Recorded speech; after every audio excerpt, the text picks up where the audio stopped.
in the movie, at one point when he takes these flowers, you're going to see these little round balls. And those are fairies too. And that's the connection with the real deal UFO thing, other than the white boy ship, this physical ship. You see. Because there's a book out called Demonic Reality.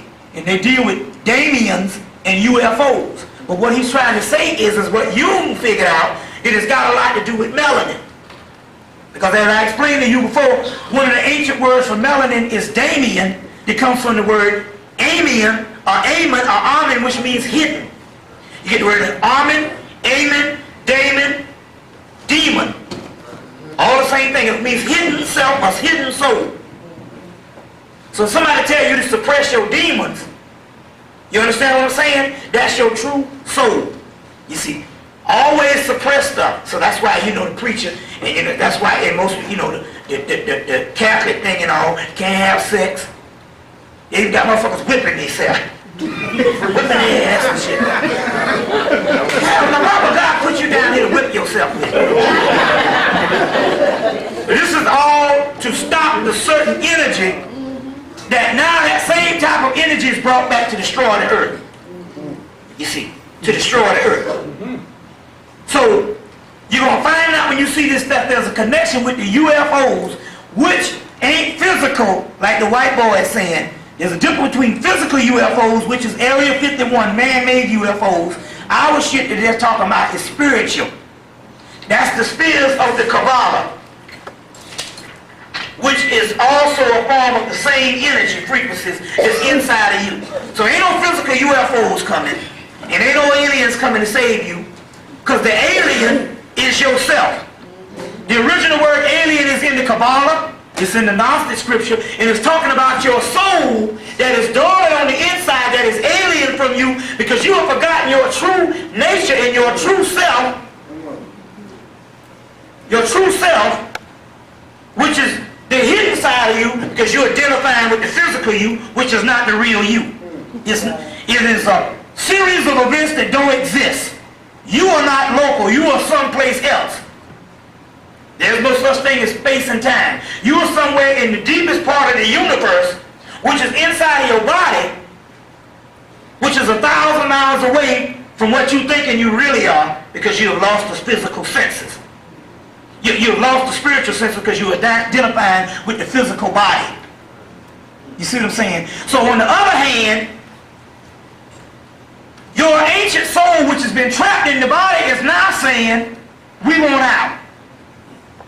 And so therefore, it ain't about no unity or you getting back and all this kind of thing here. Because before you were man, you were a divine chaos being. Now the books that I'm dealing with, the Titan thing, is talking about that particular realm. So that particular realm. So the people that didn't get the books, when we go on break, you got to pick up the book, because there's a diagram up in there. Let me get one of these and show you something.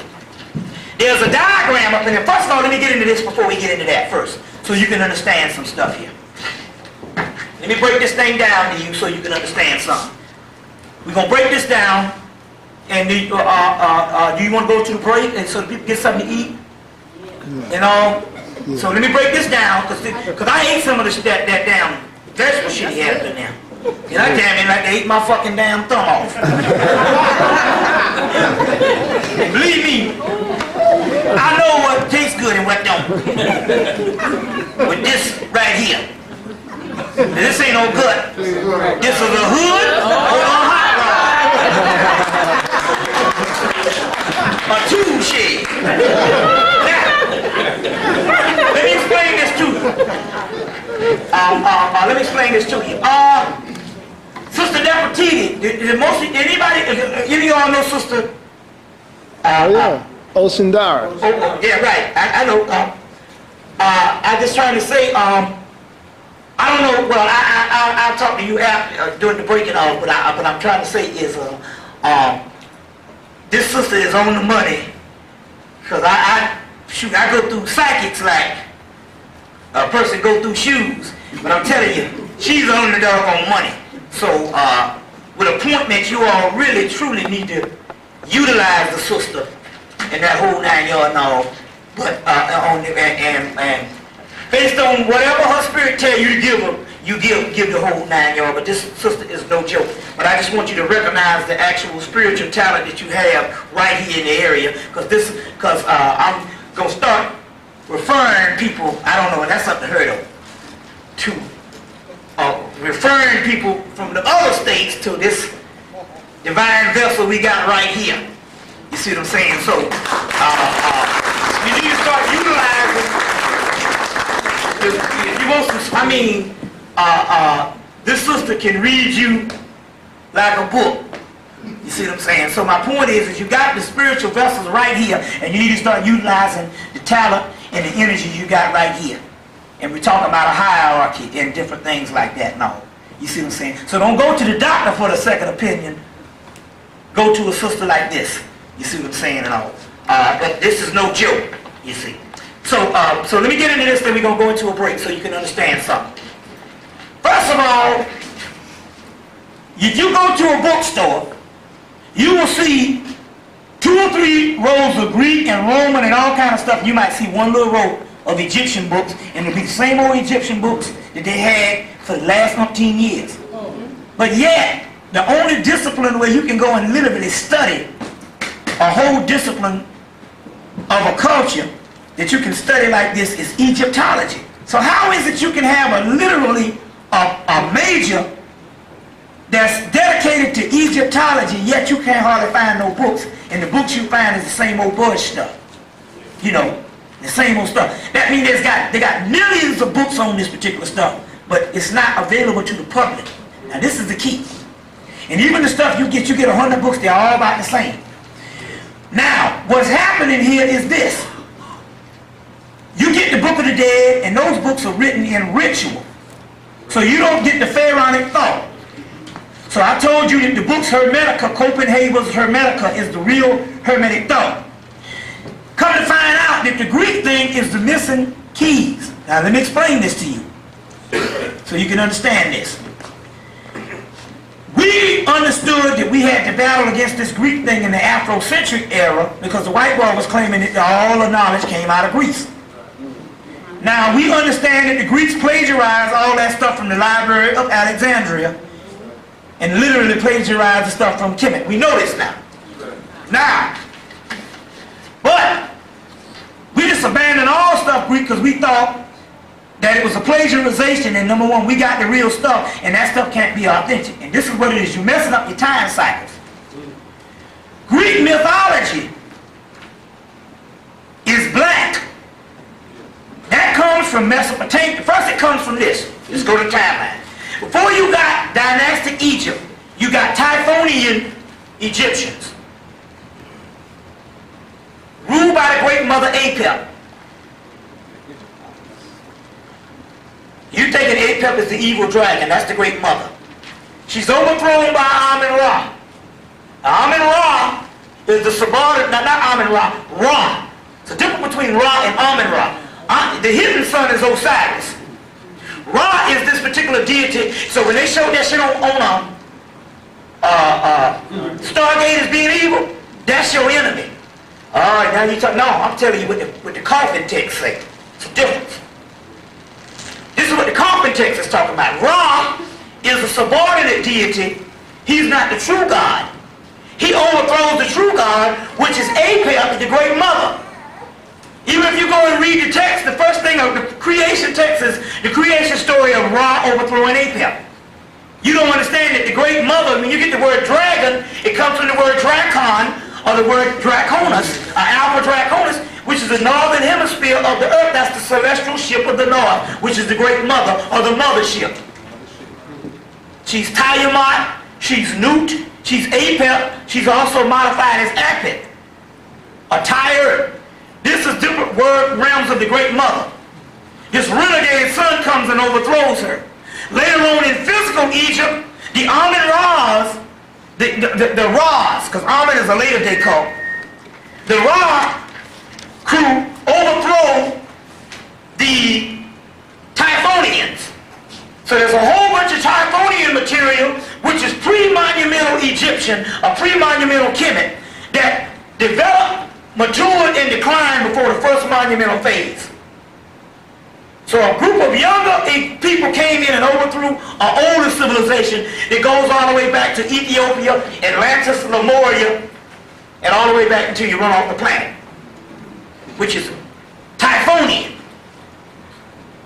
When they go in, they get up all this Typhonian stuff out of Egypt, and Jeremiah writes 6 volumes, the Book of the Beginning, Natural Genesis, and Ancient Egypt, Light of the World, and then all of a sudden, they find this stuff is old, and they go in there, and the government and British Museum and all of the secret societies shut down the Typhonian stuff. We haven't seen it since 1907. You see, except some occult groups and all, but I'm talking about the documents. As far as the Typhonian scriptures and all this stuff, which is pre-monumental stuff, or pre-dynastic, we haven't seen.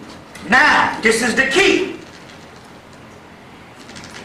The Egyptian stuff is flawed for the simple fact that, see, you got to realize one thing about history. History, we get a general history because when it comes to history, there is no conclusiveness when it comes to history. You have to give a general overall history because even major scholars can't agree on everything. You understand? Because the people who was back then was not so much concerned with recording every date what the Egyptians going to be recording history when they were history. They recorded the mythos, which is a form of history, or the mythology, which is greater science. Okay? So history is, it varies. You just have to get a general overview. And in so many words, the shit was all black, and it is 1 billion years old. And we was advanced mugs, no monkey man, no Homo sapien and all that old shit, because the Afrocentric movement, they're all based out of university, so they still got to go with all this goddamn Grimaldi and all that bullshit, and we were never none of no 8 people and none of that shit, because we ain't got no goddamn scriptures to say that shit. We were always advanced beings. Beautiful. You see what I'm saying? Although they can't actually go and find all these hominids and all those stages, doesn't necessarily mean that that's us. Now the key is, even the Egyptians had a problem. It was customary to destroy the previous person's stuff. You always degenerated their stuff, or degraded their stuff and destroyed their particular stuff. Now this is the key on what's going on here. The Typhonian Egyptians, it was called Typhonian, Ophidian, Draconian. So you hear the word Draconian. They had the movie Enemy Mine. Oh, beautiful. And the Draconian was played by who? Louis Gossett. That's us. Before we got changed up. You see. We are the Draconians, the Typhonians, the Ophidians. So when you go see the movie Matrix, what's your boy, the black guy name? Lawrence Fishburne going to be played by, his name is Morpheus. That's Orpheus. Okay. The Orphic egg. Okay. Which later on is in Greece, but it comes all the way from Egypt. The Ophidian cult.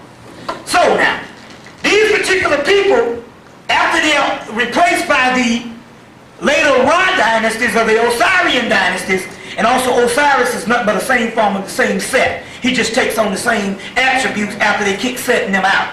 That's another story, but I'll get into that in question and answer. Those particular Typhonian Egyptians traveled, they're also called Babylonians. So before there you have your Giza plateau now. You have your Rasta plateau or your rest style plateau, which means rest in place of the lion. And then you have what is called the Babylonian plateau, which is the Giza plateau. The baby lion of the Babylon, or the Baba lion, which is the Sphinx. These Babylonians, or the Typhonian Egyptians, travel out of Kemet and go into Mesopotamia and set up a city named after the great mother, Babylon, and you get Babylonian civilization. Sumerian. So your Ners are called Nephers or Nephilim. Those who come down. You see. The Mesopotamia is all this is black people, just migrate. Mesopotamia, Samaria, they try to confuse your ass. It's all the same, with the same migration of the same damn people. Cushite. Okay? Like that, brother. That's it. Same migration of the same people. They'll confuse you with all the different things you think it's different races. So these particular Sumerians, Babylonians, Typhonian, same Typhonian mother goddess thing, because Typhonian becomes Tiamat, which is the great mother, overthrown by Marduk. They become the Phoenicians. The Phoenicians traveled into Greek, taking the same religion, mythology. They become the Etrurians, the Tyrrhenians, the Etruscans, and the Trojans, and they set up both Rome and Greece. So the Greek mythology is Typhonian mythology. It is the pre-dynastic mythology that was covered up or suppressed in Egypt, preserved all the way in Greece. So the Titans is the Typhons. You see, it's on the back page of book 1. Back page of book 1. Apparent identification of Satan, Seth, has been found in the two Babylons, papyral worship provided by papyral worship to be worshipped in Nimrod and his wife. The clergyman named Alexander Hislop, his book has been re-released by ABC Publishing. First published in 1916, has been frequently reprinted. Kenneth Grant finds it has kindly directed me to this curious book. Hislop's argument is that the Saint Aranus, whatever that is, was right in the 2nd century, interpreted 666 as the number of the beast of the book of Revelations or whatever, as Titan, which is the Greek word Titan. Titan is also clearly the Chaldean Shaitan, and because the Hebrew SHR the frequently turns into the Chaldean Shaitan, the very name which Satan has been called in time memorial to be devil worshippers of Cushtadon and Armonia, and Cushtadon is the devil worship embodied in the Chaldean mysteries and widespread. And anyway, it goes on to tell you that Titan was Typhon, the dragon of the great beast of Revelation. And anyway, all these other terminologies are the same Typhonian or Phoenician or Draconian and all that type of thing. So my point is, because it's Titans in Greek, we're still talking about pre-monumental Egyptian mythology that we don't have anymore because they've locked down the Typhonian thing. You can go get it in the Greek thing, but the Greek thing, Greek mythology is black. Greek philosophy is thousands of years later when Plato and them go and copy the stuff out of the British Museum. Out of the Library of Alexandria. Don't get them mixed up. But, so I give you the story of the Titans in here, based on Hesse's theogony and all. I give you the story of the Titans in here to give you another overall thing, because this is what I'm trying to tell you. The Hebrew thing, the Egyptian, the Hebrew thing, the Islamic thing, and the Christian thing, they start off with God creating the world. What they don't tell you is, before thousands of years of this deity creating the world, there was a whole other realm of the chaos realms. Now in here, they go into the chaos thing, but I also have a diagram of the chaos realm in here on the first diagram in the book, and you have to number the pages because the pages are not numbered, where you got a whole age of chaos realm that's millions of years before you get to creation. And that was the years of the great mother. But the Hebrew go and chop off the realm of the mother to just give you the father, which is the later day shit. You see? So now we're going back to chaos. Back to order. You see? No, chaos, because the order is the shutting down of chaos. We are chaos beings. You see what I'm saying? You see, so chaos is divine. You can't put no order to water. You bottle it. It's just water in a bottle. You see? But if you look in the first chapter of the book, after you get from the Titan look and the star look, Titans and the star look, like I said, the pages, there's 4 pages of that, but in the beginning, you get the word Okanos,